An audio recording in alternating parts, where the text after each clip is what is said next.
ایک اور روایت نبی علیہ السلام نے فرمایا وہ بندہ جو کسی غریب کے کام کے لیے چلتا ہے، کسی بیوہ عورت کی ضروریات کو پورا کرنے کے لیے چلتا پھرتا ہے، نقل و حرکت کرتا ہے، اللہ کے رسول نے فرمایا لوگو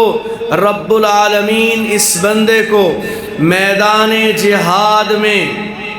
کھڑے ہو کر جہاد کرنے والے کے برابر ثواب عطا فرماتے ہیں۔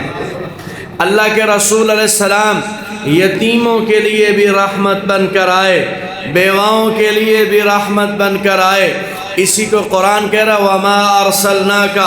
إِلَّا رَحْمَةً لِّلْعَالَمِينَ، باپ کے لیے بھی رحمت بن کر آئے، بیٹے کے لیے بھی رحمت بن کر آئے، بیوی کے لیے بھی رحمت بن کر آئے، خامد کے لیے بھی رحمت بن کر آئے۔ وہ رسول جس کے آنے سے پہلے لوگوں کا مال دبا جایا کرتے تھے، طاقتور لوگ کمزوروں کا مال اور مزدور کی اجرت تک دبا جایا کرتے تھے۔ جناب رسول اللہ صلی اللہ علیہ وسلم مدینہ منورہ سے باہر نکلے، نبی علیہ السلام باہر نکلے اور صحابہ اکرام کی ایک جماعت ساتھ ہے، تو مدینہ منورہ سے باہر کچھ لوگ مزدور لگے ہوئے تھے کام کرنے، تو لوگ دوڑے ہوئے نبی علیہ السلام کی خدمت میں آئے اور نبی علیہ السلام سے مصافحہ کر رہے ہیں۔ تو ایک بندے نے سلام لیا نبی علیہ السلام کے ساتھ، تو نبی علیہ السلام نے اس کا ہاتھ پکڑ لیا، ہاتھ کو غور سے دیکھا تو ہاتھ پر گھٹے پڑے ہوئے تھے، بڑا سخت ہاتھ۔ نبی علیہ السلام نے فرمایا تیرے ہاتھ کو کیا ہوا ہے؟ اس طرح کا ہاتھ تو میں نے آج تک کسی کا نہیں دیکھا۔ عرض کیا یا رسول اللہ میرا نام سعد انصاری ہے، میں مدینہ منورہ کا مزدور ہوں، میں پہاڑوں میں جاتا ہوں، پہاڑوں کو توڑتا ہوں اور پتھروں کو تراشتا ہوں اور مدینہ منورہ میں لا کر بیچتا ہوں، میں جنگلوں میں جاتا ہوں اور لکڑیاں کاٹتا ہوں اور اس کو لا کر میں مدینہ منورہ میں بیچتا ہوں اور اپنا اور اپنے بچوں کا پیٹ پالتا ہوں، اس محنت اور مشقت کی وجہ سے میرے ہاتھ بڑے سخت ہیں۔ توجہ رکھنا، رسول رحمت، رسول کائنات، خاتم النبیین اور وجہ تخلیق کائنات جناب رسول اللہ صلی اللہ علیہ وسلم نے اس مزدور کا ہاتھ پکڑا سارے لوگوں کے سامنے اور نبی علیہ السلام نے اس کا ہاتھ چوم لیا۔ بڑی بڑی تنظیمیں بنی ہوئی ہیں مزدوروں کے حق میں،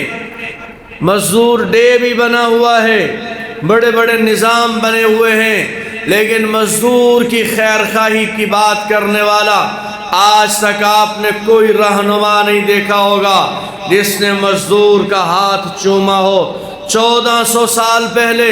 جناب رسول اللہ صلی اللہ علیہ وسلم نے فرمایا، نبی علیہ السلام نے اس کا ہاتھ چوما اور نبی علیہ السلام نے فرمایا اپنے ہاتھ سے محنت کر کے کمانے والا اللہ جل شانہ کا دوست ہے۔ اور پھر قانون بنایا، ضابطہ بنایا، جناب رسول اللہ صلی اللہ علیہ وسلم نے فرمایا لوگو تعطی الاجور لأجرتہ قبل ان یجف عرقہ، نبی علیہ السلام نے فرمایا لوگو مزدور کے پسینے کے خشک ہو جانے سے پہلے اس کی مزدوری دے دیا کرو۔ لوگ مزدوریاں دبا جاتے ہیں، مزدور ترلے کر رہا ہوتا ہے، کہتا ہے مالک بیٹھا ہوتا ہے سانپ بن کر مال پر، کل آنا، شام کو آنا، صبح کو آنا۔ آپ کو کس بیوقوف نے کہا تھا اگر آپ کے پاس اجرت کے پیسے موجود نہیں تھے آپ نے ایک غریب کو کام پر کیوں لگایا؟ کیوں اس کو روزانہ کی بنیاد پر آپ کے پاس اس قدر مالیت ہے کہ آپ 3 وقت کا کھانا بھی کھا رہے ہیں، آپ کے پاس پراپرٹی بھی موجود ہے، آپ کے پاس دیگر مال کی چیزیں بھی موجود ہیں، اور وہ مزدور جس کے پاس اس مزدوری کی کمائی کے علاوہ کچھ نہیں ہے، وہ آپ سے پیسے نقداً پکڑے گا اور دکان پر کھڑے ہو کر راشن خریدے گا، آپ سے مزدوری کے پیسے پکڑے گا اور دکان پر کھڑے ہو کر وہ آٹا خریدے گا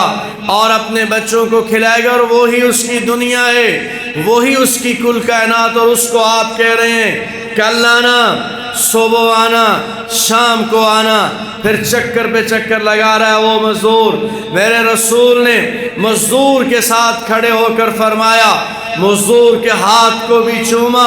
اسے اللہ کا دوست بھی بتایا کہ یہ رب العالمین کا دوست ہے، اور پھر اللہ کے رسول نے